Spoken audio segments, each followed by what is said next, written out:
Hey everybody, it's Kevin. Today is Thursday, the 22nd, is it? Yes, of April 2021. Let's see. 2 2, double number. Let's see. 22nd of April. Then there's a number 4. Then there's 21. No, I'm not sure that those numbers are really that. Those of you that are numerologists can do the math. It's great to be here. Thanks so much for tuning in if you're live. If you're not live and you're getting the replay, yay, thank you very much. Like, subscribe, share, get this word out. My purpose is and always has been to bring an uplifting, positive, maybe motivational message along with a bit of a meditation. And sometimes the angels and the guides just pop in and have a little chat with you just to lift the mood, lift it up. We all need that right now. I still have my lovely little message that I put up. I wrote it somehow a while ago. I want to turn it into a postcard or at least a sticker. I draw upon the cosmic light of heaven and let it shine throughout my being, and so it is. Hard to do that these days, isn't it? It's hard to even think that there is a place called heaven. I was just reading the last bit of a book. I got this book in October, the 5 a.m. Club. I love it. I love it. I love it. Love it. And it's taken me a long time to finish it because the way this writer, and sorry, I don't know the author. I do if I looked at the jacket of the book, but name escapes me right now, is the way it's written. No one's named. They're given descriptions. And the writer goes through a meander of stories, basically saying the most productive time of the day should be between 5 a.m. and 6 a.m. or 6 a.m. and 7 a.m. and to focus energy on a reason for doing what we do always and shutting off all the other nonsense that gets in the way. Oh, by the way, today's Earth Day, so do something for the Earth, even if that's going out and planting something. Mother Earth, and I'm digressing from my original comment about the book, 5 a.m. Club. I was going to say, is there anything I want to add to that? Oh, only that I like to take a long time to chew on books I'm enjoying, and sometimes I don't want to get to the end because I don't want the experience to finish. Now I'm done. Where was I going with the next comment? I'm all over the place. Oh, it's hard to be upbeat, positive, motivational in a time where you sort of feel crowded.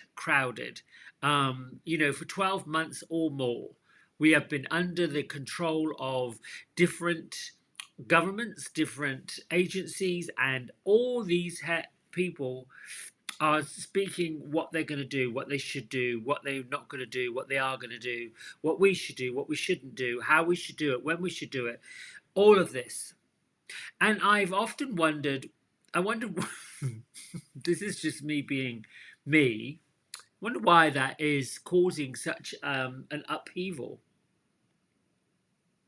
How is that so difficult for lots of folks to accept? And then it landed, oh, well, anytime someone tells me to do something that's really not what I think I should do, I'm not necessarily upset. I just look at, well, why are they saying it? If it's for the highest good of everybody, I'm along with it. Usually, I'm along with it. Because I think, well, anything that's for my highest good needs to be for the highest good of everybody involved. And that comes from wanting to dedicate this year to love, right? Loving myself, taking time for myself, putting down some boundaries, understanding that my purpose in life can also be connected to my career, but it doesn't have to be defining me. And I've been grateful that whatever this shutdown, lockdown be in place has taught me to do all of this because it opened an opportunity, it opened a door to say, and now for something completely different. And that's what I want to impart and inspire, motivate all of you. Yes, we should stand in your power, and yes, you should speak up and stand up for anything and everything that you believe is not right. Because I don't think leaders and lawmakers have the answers, clearly. And I'm not knocking them. Listen, but what I'm also going to say about that, some of them don't stand in the power of their convictions. All very well to put your hand up and say, yes, I want to lead a nation, lead a group, lead a government, lead a town. I want to be the king, the queen, the mayor, the big hoo-ha of whatever, right? It's all great to say, yes, yes, vote for me, and then leave their placards everywhere and their voting signs all over the place, trashing up the streets and the sidewalks and the verges. Yeah, that's lovely. Let somebody else clean up your mess. That seems to be the issue that I have, cleaning up the mess. I was listening vicariously out the corner of my eye this morning to somebody who was talking about, I mean, it just got me like right here at my heart, right? It got me where this person was being interviewed and said that they were having to pay managers more, staff more. They were having to basically pay their help more money to get help to come in. And the reporter was doing their job by asking the pushy questions about, why do you think that is? And this person turned around and said, well, when, I think they've got used to making more money on the stimulus than they could go to work. Now, listen here. I work for myself, right? I generate my own income. And a year ago, I have to say, I wasn't sure where that income was coming. This is what turned me to faith. This is what turned me to a higher sense of myself, that I have both boots on the floor. I'm standing up on my own 2 feet. I'm generating an income for myself. I don't necessarily know where it comes from, how I get it, where, any of that. I just know I can make it. And I feel that way about all of the folks out there that go to work, that stand in cashier lines, that bag groceries, or work in convenience stores, or work in banks, or work anywhere that the public comes and goes. And I've taken a step back and watched as the general public, with their anger and their attitude, and some people are rather rude, some people don't even engage, some people don't even see the person that's helping them. Completely disconnected. I'm not sure I'm going to do that for the money that's getting paid. Sorry. And so I was rather shocked that this comment came out. Now, maybe it wasn't well thought out, or wasn't intended to mean that people who are staying at home collecting money, paychecks, whatever you want to call it, are lazy. But that's what it was implying. And I was like, oh no, that's not happening. You cannot do that. For years, decades, most folks have lived at or below the poverty line. Most folks. And that's not just in this United States. It's all over the world. That there are a larger group of people that are surviving, doing very well, on little or nothing.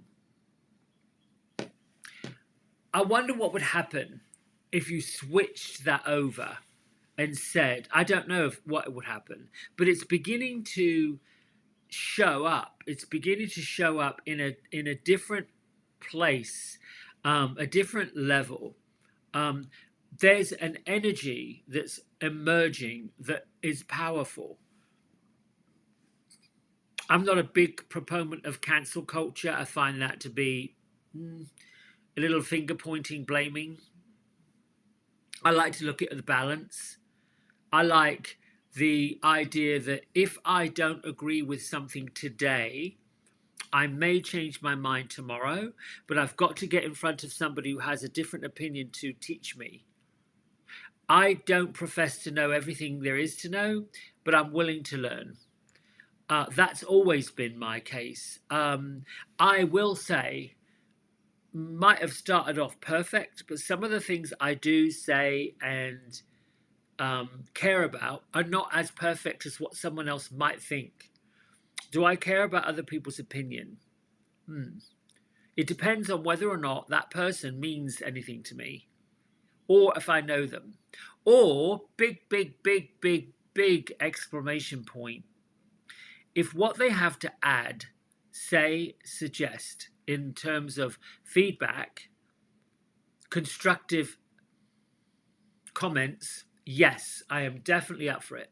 We cannot grow unless someone shows us there might be a blind spot. There might be an area of our life that we could just change. And that's what the message is about for today. It's about knowing that we are in a big change culturally, socially, economically, emotionally, spiritually. And I think that this uprising, if you will, this pushback, this you're expecting me to get dressed, get in a car, put gas in it, and go from A to B and work for 4 hours for nothing. Or I can't really get there from here. And I feel like those folks who make these statements about how they have to pay people more, yeah, you should. Because the bigger picture, I'm not knocking the person that said it or the reporter, I'm just pointing out the fact that people are waking up. I rather like this term woke. It's kind of kitschy, fun, different. I'm woke. I find that like, oh yeah, it's got a bit of a slap to it. And that's what I find really energizing, that there are groups of people, not just one person, groups of people that are banding together for the highest good of everybody. Long years ago, there was a show on TV called Friends. Those actors realized after second or third season that they had something golden. And all of them got together and said, we're not paid enough. Boom, chakalaka. They all got paid something they deserve to have. So we're in a point of there is a fine line between the idea of being entitled and the idea of being deserving. Now that's personal, because one person can say it's entitled, another person can say it's deserving. Listen, people, we are all deserving. Every single one of us are deserving of the best life, the best of everything we could get. Now, yes, there's an effort, but here's the thing. I'm willing to put in the effort if I'm getting compensated. And I'm not just talking financially compensated, like I'm talking the feeling of accomplishing something, the feeling of doing something purposeful, positive, upbeat, something that contributes. If I'm contributing, then I want to be compensated, and in compensated by self-worth, compensated by the feeling that yes, I did it, I got there, I made it happen, or helped somebody else, and that person to turn around and say thank you, I appreciate you. That's where you get compensated, seen. That's where you know that you matter, that there's a reason why you're here. So I get that there will always be a disparity or a disconnect or an imbalance with everybody. But the person who is saying, making the statement that somebody is either doing something, getting something, or got something more than what they deserve, they have to go walk in that person's shoes and understand we all deserve it. Everybody. Listen, here comes our message because it ties in with this. I feel like I've been on a bit of a soapbox today. Here we go. There. Right, so this one was for me, Shine Your Light, Archangel Uriel. I said the prayer this morning. I just sort of got to the point where I'm like, okay, I need to know what my purpose and my message is other than just trotting out nonsense. And here comes Archangel Uriel that basically says, it talks about the light of God, and no accident that I should pick up this affirmation, I draw upon the cosmic light of heaven and let it shine throughout my being. And I guess in a bigger picture, I'm saying to all of you who feel like you would like to get paid more for what you do, yes, go in there, apply for that job. But say, listen, I'd like to get $18 an hour, please. And if you're not willing to pay me that, I'm not working here. Whatever. I mean, I'm not saying go in there and say, listen, I'll fill up your shelves and unpack your truck for $25 an hour, $30 an hour. Let's be reasonable. There's a difference between being compensated and being greedy. That's the thing. That's what I would hear to say. Stand up, shine your light, get in touch with what you're worth, get in touch with how much you do contribute. Be willing to do it, be willing to do the work, which I think people are willing to do the work. If everybody knew that they were guaranteed a certain amount every week or guaranteed a certain amount every month, the whole economy would keep flowing, keep flooding. People would be willing to buy more, invest more, save more, help more. We wouldn't have all of this division going on. Anyway, let's get on with the message. So shine your light, which me, get on my soapbox, speak my truth. Whether you agree, whether you don't, I'm for the highest good of everybody, not just myself. And then, my prayer to Uriel is to thank you for helping me to share my light with the entire world. It is time to step up and get on the world stage, kick a bit of butt, and move through all of this stuff. Here comes the two cards that I want to talk about today that may help you. Change and Transition, Archangel Azrael, not new to this message, not new to me. Basically working with the psychic side, the medium side, the spiritual side, you who are tuning in. What do you do? How do you trust that this angel comes to say that you're being led safely through the changes and the chapters that you're going through? Even if you feel like, oh, I don't know what my message is and I really don't know what will happen this afternoon. Just be purposeful, or at least have a purpose for the time frame. Might be an hour, might be a minute, might be 15 minutes. I was telling a friend in an email that for the last couple of days I've sat and stared into space because there hasn't been any clients, and I've done what I can to share my appointment schedule and let people know that I'm available. I just can't push them through the door, make them sit down and get their hair done. That's just abuse. But the time then gets spent purposefully, mindfully, meditation, reading, understanding, learning, knowledge, gathering. When you have these times where you expected something to happen and there wasn't anything, which we're in right now, what we're experiencing is a complete unexpected. So at those points, that's when we go inward. That's when we pull upon that light, that heaven, that energy, that positive point, and move it forward. The card that goes with it is the Divine Director, intervention and purpose. So we have to know that what's occurring is being guided, and the ultimate goal for all of us is joy and peace and happiness. Isn't that really what everybody is wanting? They're wanting to be justified. They're wanting to be seen. They're wanting to be heard. They're wanting everything that they have felt unseen, unheard. No one's paying attention. Now that's happening. The new world order is happening because of the crumbling of what has not worked for centuries. We haven't just done this for 5 minutes. This has been going on for a while. Governments have been formed and then changed, and then formed again and changed again, and done again and done over again. Now people are becoming empowered to have a voice, to say something. I think we are, psychically, I think that we are in the most powerful transition we could possibly have been in.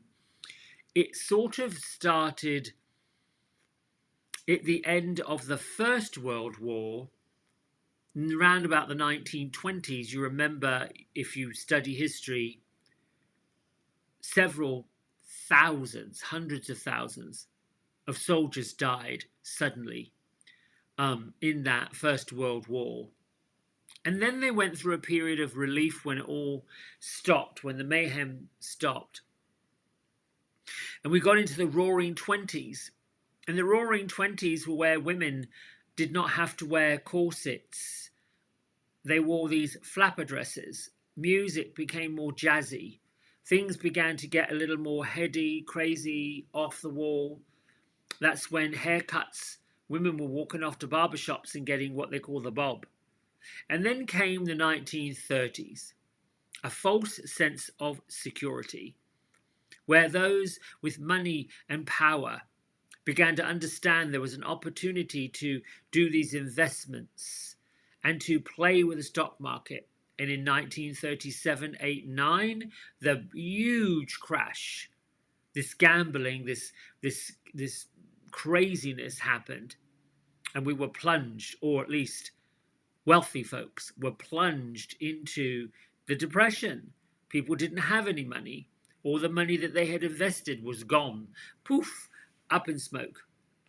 And then you move forward and we have the Second World War that stirs up more madness and mayhem.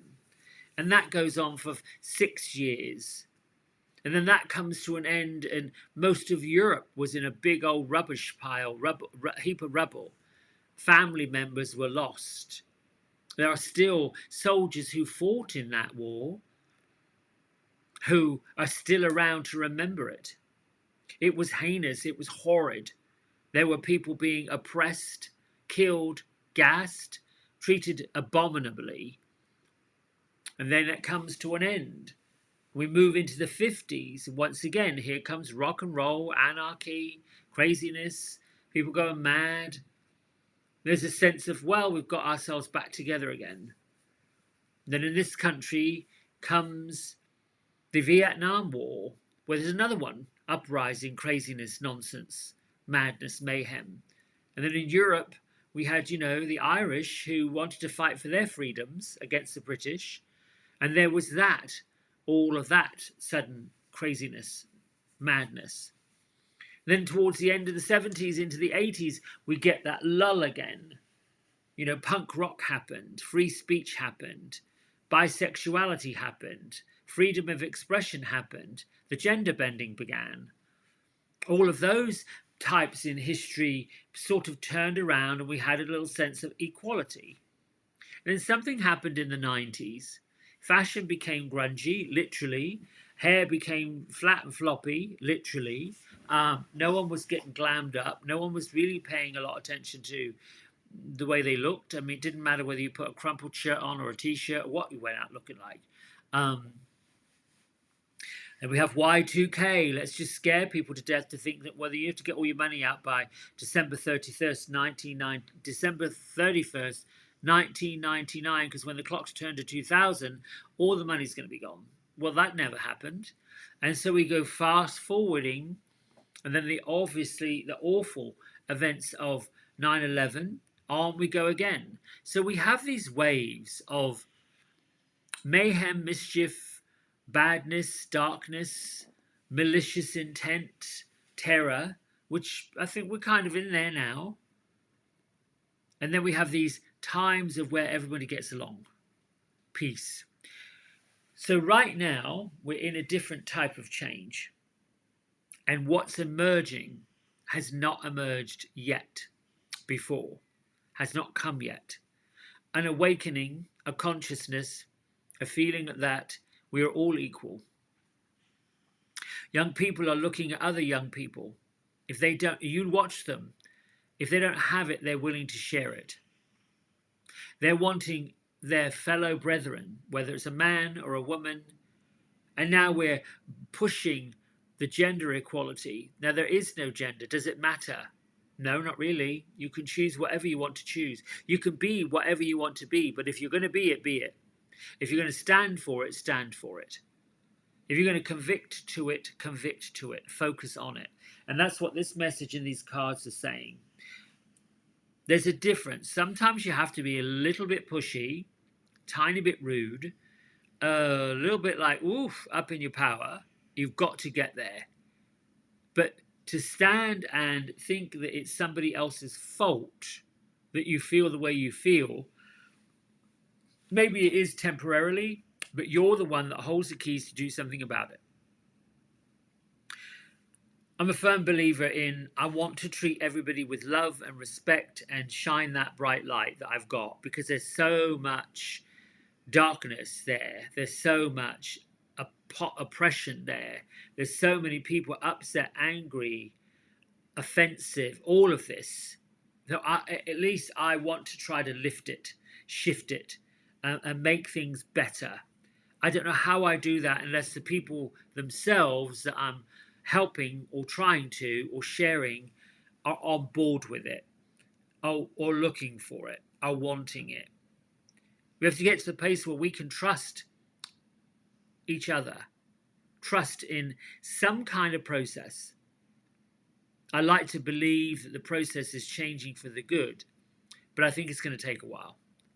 I think it's going to take a while for people to say to these local authorities, governments, council people, why are you running and what are you running for? And tell me something I haven't heard before. Done. Right, my friends. Let's wrap this message up. Change and transition, we're in it. Learn to understand your inner voice, the voice that comes to you from the divine order, which is the divine director, which is really the creator.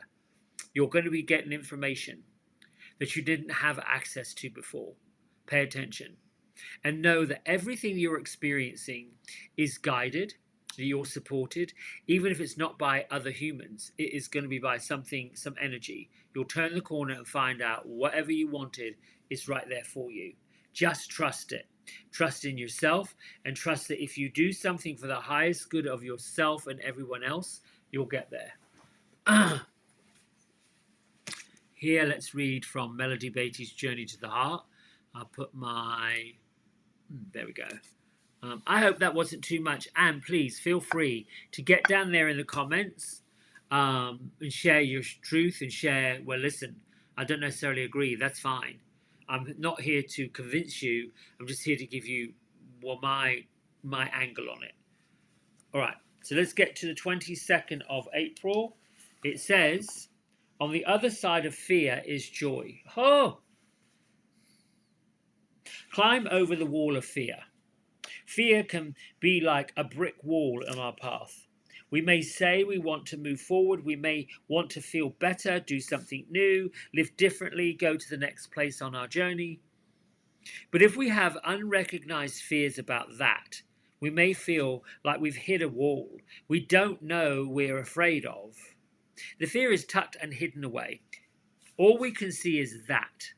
For some unknown reason, we can't seem to move forward in our life. We're in the dark. Or we may be conscious of our fear, but be refusing to deal with it. We have talked ourselves out of honestly addressing the fear by telling ourselves to be strong and brave. While there is much to be gained from pressing forward, at certain times in our lives, there simply are other times when we cannot do that. While there is much to be gained from pressing forward at certain times of our lives, there are simply other times when we cannot do that because our fear holds us back. There are times in our life when the real power comes from being vulnerable enough to say, yes, I'm afraid. Gently face your fears one at a time. As they arise, let each fear surface into consciousness. Tell yourself you know it's there. Then release its energy. Let it dissipate into the air. Don't be afraid of what you'll find. The feeling is only fear. There's a magic I've learned over the years. It happens when I feel my fear. My life changes. I become empowered to move on. Barricades I have not been able to penetrate crumble and disappear. And all I had to do was simply face and feel my fear. Crumble the barriers. Let them disappear. And how do you do it? Face the fear. Know that right now, nothing can get in the way of you sharing your shine. Absolutely nothing. You know, it's other people that tell us we're not good enough, you can't do it. No, no, no, no, no, no, no. I learned something in the 80s from taking a personal growth seminar with Robert Eichberg. He said, it doesn't matter if 99 people say no, you just need one person to say yes. The difference is don't sit back down or don't give up until that one person says yes. The other 99 people don't have the guts or the courage. The other 99 people are oblivious to you, oblivious to what your message is. The other 99 people you don't care about.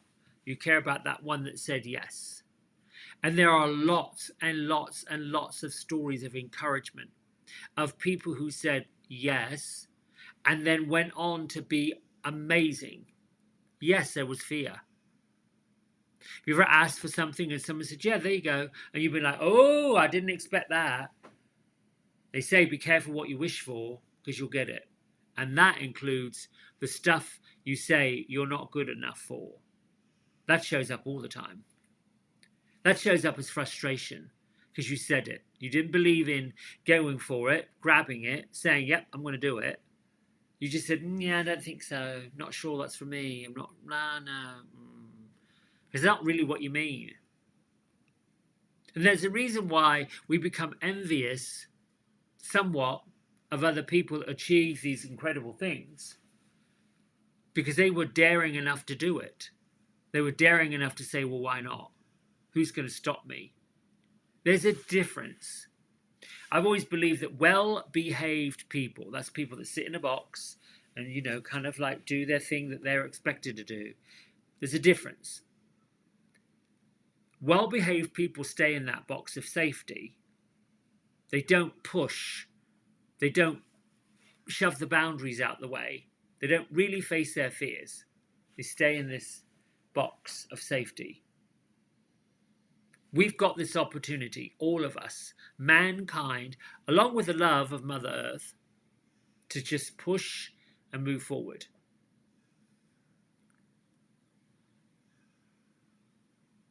All right, my loves, let's meditate. I haven't felt that tingling from the angels. I don't know if they're here around or about, but we'll give thanks for the energy that comes through. In my mind right now, as I'm settling in to meditate, I'm feeling the effects of them either like, oh, goodness, this is the energy of today, rather than being loving and kind, I'm being a little bit dogmatic. There you go. Bring your hands, palms up. Take a big breath in. Release and let go of anything and everything that stands in your way.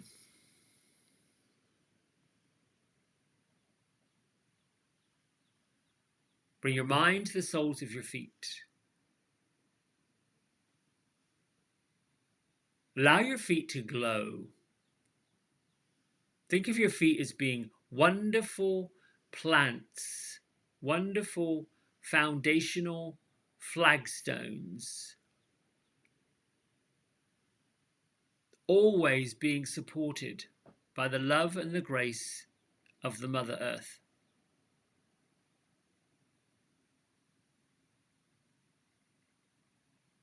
Allow this light of the Mother Earth to travel into your heart, the area around your chest, where your lungs and the heart beats, the physical center of life itself.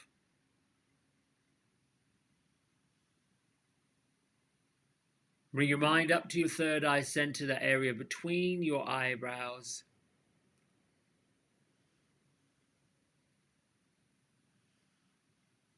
Let that love, that light come down from the creative force of the universe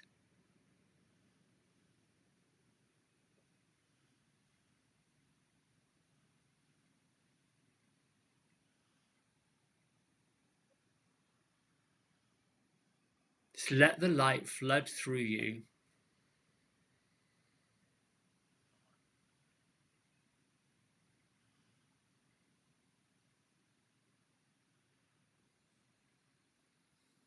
Thank you, Archangel Michael, Ascended Masters, higher spirits of the universe, my guardian angels, and all those who come from the light. Thank you for cutting the ties that bind me to the fears, the stories, the nonsense, the people, the places, and all and everything that is not for my highest good.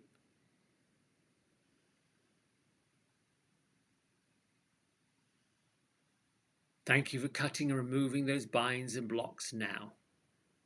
I am safe. I am free. I am fearless. So it is. So shall it be.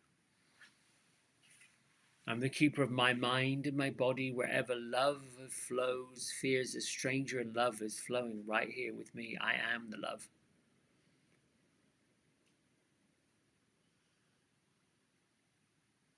I am the light.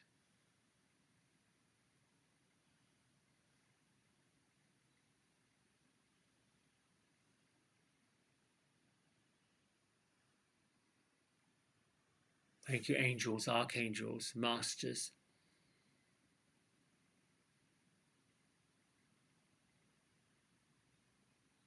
for releasing the power of the Creator within. Thank you for teaching me what I need to know.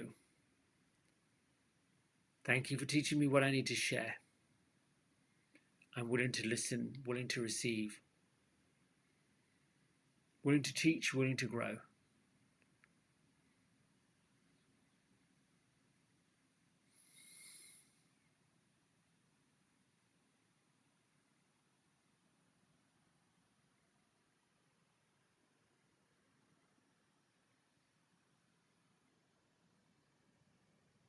Continue with your breath. Continue with that feeling of gratitude and love.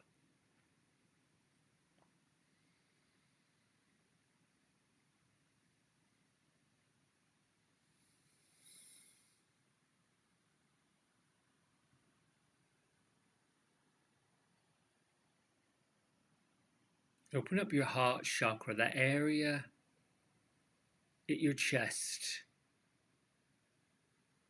and feel the expansion that reaches down past your toes into the earth and up through the top of the crown of your head.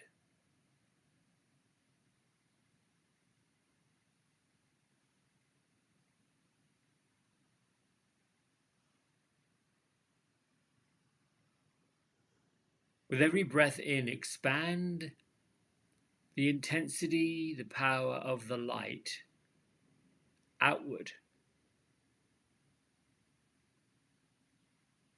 And with this light, the energy of gratitude and grace, love, peace.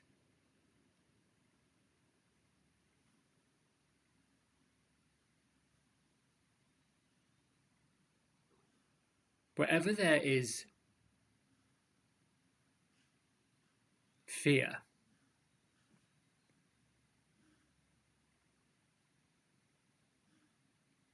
you become courage.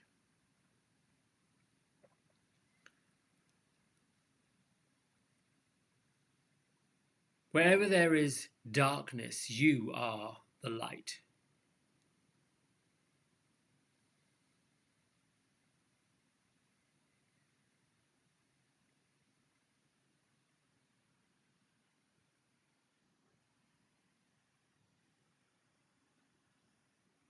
Allow this light to shine, fill you up, to overflow, to radiate from the inside of you outward in each and every direction. Know that this feeling of love and gratitude, light, joy, happiness, peace, harmony and understanding and balance returns to you multiplied.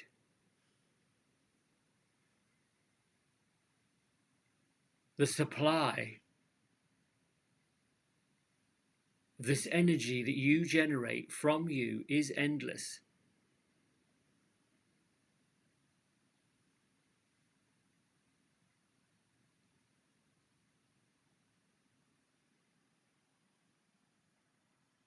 The use and power of this love, light,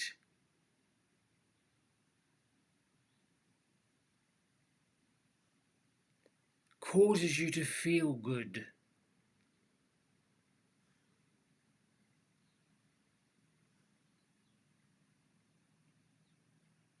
A new inner energy is emerging from you.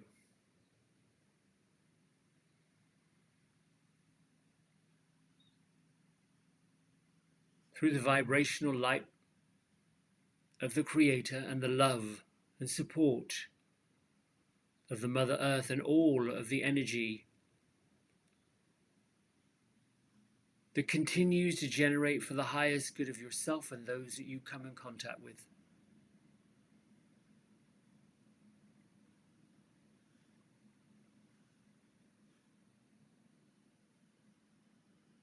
You are part of a greater source, part of an endless supply.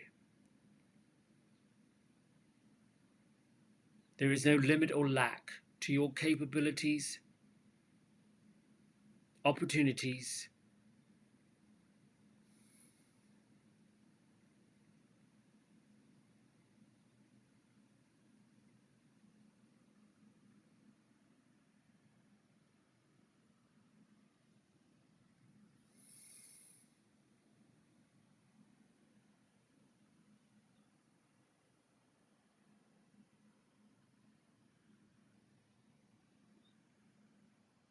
you have the capacity to generate within you and around you enough light, enough love, enough joy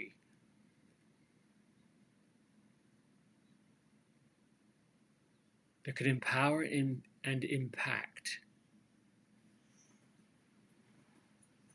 the hearts and souls of others.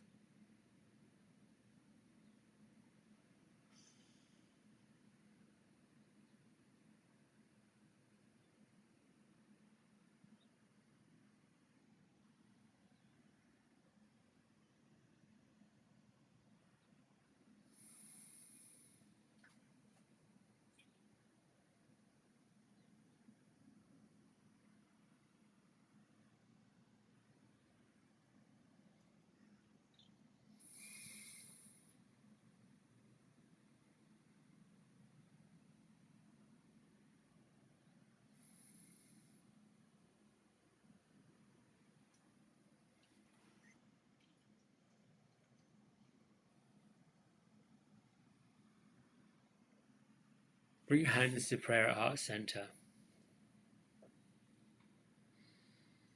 Beginning right now.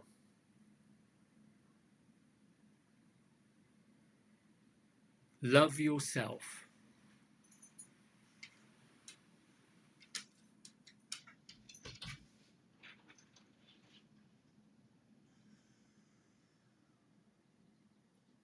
Give up the fear. Find the courage.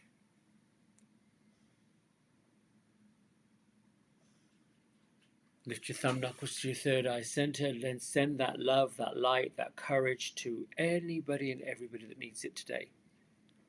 Together we bow and say namaste.